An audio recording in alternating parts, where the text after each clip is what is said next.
लोकसभा चुनाव 2024 के लिए भाजपा ने कमर कस ली है और पीएम मोदी ने इस बार 370 सीटें जीतने का लक्ष्य तय कर रखा है, जिसके लिए पार्टी कोई भी कसर नहीं छोड़ना चाहती। इस लक्ष्य को हासिल करने के लिए भाजपा के दिग्गज मैदान में उतर चुके हैं। इसी कड़ी में गुरुवार 22 जनवरी को रक्षा मंत्री राजनाथ सिंह ओडिशा पहुंचे, जहां उन्होंने नवरंगपुर, ब्रह्मपुर और मयूरभंज जिलों में 3 बड़ी रैलियों को संबोधित किया। नवरंगपुर में पहुंचकर राजनाथ सिंह ने ओडिशा से अपने पुराने लगाव को याद किया और बताया कि कैसे उन्होंने भाजपा अध्यक्ष पद पर रहते हुए अपनी भारत सुरक्षा यात्रा की शुरुआत के लिए ओडिशा का चयन किया। और इस ओडिशा के साथ मेरा एक भावनात्मक लगाव इसलिए मैं कह रहा हूं, 2006 में जब मैं भारतीय जनता पार्टी का राष्ट्रीय अध्यक्ष था, उस समय देश में कांग्रेस की सरकार थी। आतंक, असुरक्षा का सारे देश भर में माहौल था और सारा देश उस समय बहुत ही चिंतित था। हमारी पार्टी ने यह फैसला किया, यह जो सुरक्षा का संकट सारे देश में पैदा हुआ है, उसको लेकर जन सामान्य में जागरूकता करने और इसके खिलाफ एकजुट होकर खड़े होने के लिए, लोगों का आह्वान करने के लिए हम लोग एक भारत सुरक्षा यात्रा निकालेंगे।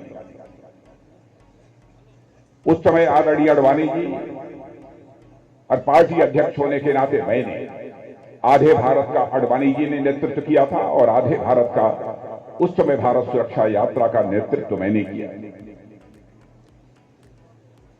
और मैंने उस समय यह फैसला किया कि यदि मैं भारत सुरक्षा यात्रा का प्रारंभ करूंगा तो मैं किसी अन्य प्रदेश से नहीं करूंगा, बल्कि बाबा जगन्नाथ की धरती में उड़ीसा से ही अपनी यात्रा प्रारंभ करूंगा।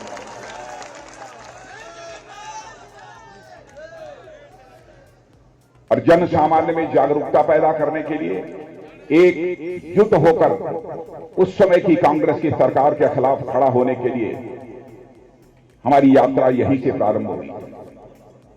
उस समय असुरक्षा का कैसा माहौल था, मैं समझता हूं कि उस समय के लोग अच्छी तरह समझते होंगे। आए दिन आतंकवादी वारदातें होती थी, बड़ी संख्या में लोग मारे जाते, नक्सलवाद की घटनाएं होती थी, कानून और व्यवस्था के हालात बद से बदतर हो चुके। उस समय हम लोगों ने यह यात्रा प्रारंभ की और उसका परिणाम यह हुआ कि 2014 आते आते लोकसभा के चुनाव में आपने देखा होगा कि 25 वर्षों के बाद पहली बार भारतीय जनता पार्टी स्पष्ट बहुमत के साथ अपनी सरकार बनाने में कामयाब हुई। और आज आतंकवाद के हालात क्या हैं? आज किसी मां की लाल की हिम्मत नहीं है। अब पहले तो आए दिन होती, अब शायद एक आग कहीं पर लुके छुपे कोई आतंकी वारदात कर दे, नहीं तो किसी की हिम्मत नहीं होती। और आज तो हमारे सेना के जवानों का हौसला इतना बुलंद है कि आपने देखा होगा उरी और पुलवामा की घटना कि हमारे सेना के नौजवान अब आतंकवादियों को सीमा के इस पार भी मार सकते हैं और जरूरत पड़ी तो सीमा के उस पार भी जाकर मार सकते हैं। यह है भारत की ताकत।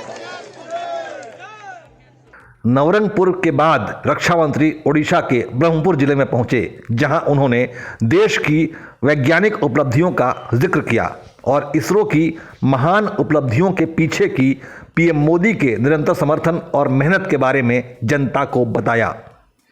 राजनाथ सिंह ने भ्रष्टाचार उन्मूलन को लेकर पीएम मोदी की अद्भुत डायरेक्ट बेनिफिट ट्रांसफर योजना का भी उल्लेख किया।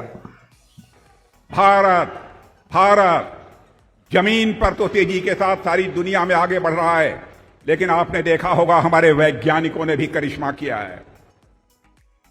अब इस धरती पर ही नहीं, अब हम चंद्रमा पर भी पहुंचने में कामयाब हो गए हैं। हमारा चंद्रयान 3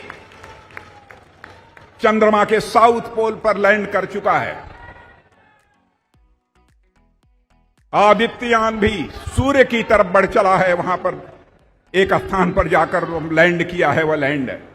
मंगलयान, चंद्रयान आदित्ययान की यात्रा हमारे वैज्ञानिक करा रहे हैं देशवासियों का। लोग कहते हैं ये तो वैज्ञानिकों ने किया। मैंने कहा वैज्ञानिकों ने किया, इस सच्चाई को कोई नकार नहीं सकता है। लेकिन चंद्रयान 2 का अभियान जब विफल हो गया था, उस समय वैज्ञानिकों का हौसला बढ़ाने का काम यदि किसी ने वहां पर जाकर किया था तो हमारे प्रधानमंत्री ने किया। और हौसला बढ़ने के कारण ही हमारे वैज्ञानिकों ने इस चंद्रयान को चंद्रमा के साउथ पोल पर उतारने में पूरी कामयाबी हासिल की है। जहां तक भ्रष्टाचार का सवाल है, मेरे कार्यकर्ता बहनों भाइयों, मैं आपका ध्यान आकर्षित करना चाहता हूं। लोग कहते थे कि भ्रष्टाचार तो लाइलाज है, भ्रष्टाचार को चाहे कोई सरकार आए समाप्त नहीं कर सकती। मैं आपको याद दिलाना चाहता हूं, प्रधानमंत्री राजीव गांधी जी ने एक बार अपनी लाचारी व्यक्त करते हुए कहा था, क्या करें मेरी समझ में नहीं आता, मैं दिल्ली से 100 पैसा भेजता हूं नीचे, लेकिन बामुश्किल 14 पैसा लोगों की जेबों में पहुंच पाता है।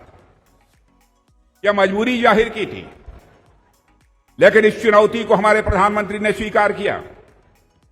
और आपने देखा direct benefit transfer system, Jan Dhan Aadhaar mobile की त्रिमूर्ति से डीबीटी का सफल संचालन हो रहा है। और इस डीबीटी के कारण यदि दिल्ली के बैंक से 100 पैसा चलता है तो नीचे 100 का 100 पैसा गरीबों की जेब में पहुंचता है। भ्रष्टाचार पर काबू पाने के लिए भी दृढ़ इच्छा शक्ति चाहिए, विजन चाहिए। हमारे प्रधानमंत्री के पास विजन भी है, मिशन भी है, और मिशन मोड से काम करने वाले हमारे प्रधानमंत्री हैं। राजनाथ सिंह का अगला पड़ाव था ओडिशा का आदिवासी बहुल इलाका मयूरभंज, जहां पहुंचकर रक्षा मंत्री ने ओडिशा में डबल इंजन सरकार की जरूरत पर जोर दिया और सेना में आदिवासी युवाओं की भर्ती बढ़ाने का आश्वासन दिया। उड़ीसा नई उड़ान लेने के लिए पूरी तरह से तैयार हो चुका है। यदि मैं नई उड़ान की बात कर रहा हूं तो इसका मतलब यह है कि उड़ीसा की जनता अब डबल इंजन की सरकार उड़ीसा में बनाने के लिए पूरी तरह से तैयार है। मुझे जानकारी है कि यह क्षेत्र हमारे आदिवासी भाइयों का बहुल क्षेत्र है। यहां तक आदिवासी समाज का प्रश्न है, और जो मैं उनके इतिहास को जानता हूं, मैं कह सकता हूं कि हमारे आदिवासी भाइयों का, आदिवासी समाज का बहुत ही गौरवशाली इतिहास है। लेकिन इस आदिवासी समाज के गौरवशाली इतिहास की जानकारी इस आजाद भारत में जिस हद तक लोगों तक पहुंचाई जानी चाहिए, किंचित कारणों से वह संभव नहीं हो पाया। लेकिन मैं कह सकता हूं, चाहे हमारे आदरणीय अटल बिहारी वाजपेयी जी रहे हों, चाहे आज के प्रधानमंत्री मोदी जी रहे हों, आदिवासी समाज के प्रति उनके मन में एक अगाध सम्मान और श्रद्धा का भाव है। क्या कभी कोई कल्पना कर सकता था कि भारत का ऐसा भी कोई प्रधानमंत्री आएगा जो कि आदिवासी समाज के हमारे किसी बहन को भारत के का जो सर्वोच्चतम पद होता है, राष्ट्रपति पद, उस पर पहुंचाने की पहल करेगा और राष्ट्रपति बनाएगा। लेकिन वहीं पर दूसरी पार्टी कांग्रेस, उसको देखा आपने कि आदिवासी समाज की हमारी एक बहन भारत की राष्ट्रपति बनने जा रही थी। प्रस्ताव किया गया था सरकार की तरफ से, हमारे प्रधानमंत्री की तरफ से। दलगत भावना से ऊपर उठकर इसका कांग्रेस के द्वारा भी स्वागत किया जाना चाहिए था। लेकिन इसे कहते हैं छोटी राजनीति, छोटी सोच की राजनीति। कांग्रेस यह करने का साहस नहीं जुटा पाई। बिरसा मुंडा जी के गौरवशाली इतिहास को कौन नहीं जानता? बिरसा मुंडा के जन्म दिन को आदिवासी गौरव दिवस के रूप में मनाने का फैसला यदि किसी सरकार ने किया है तो मोदी जी की सरकार ने किया। शौर्य और पराक्रम के मामले में हमारे आदिवासी भाई बेजोड़ हैं। मैं तो कहता हूं कि हमारे आदिवासी भाइयों को सेना में प्राथमिकता दी जानी चाहिए इन्हें, ताकि वह भारत की सीमाओं की सुरक्षा अपने सीने का बटन खोल कर सके। और यह सिलसिला हम लोगों ने प्रारंभ भी किया है।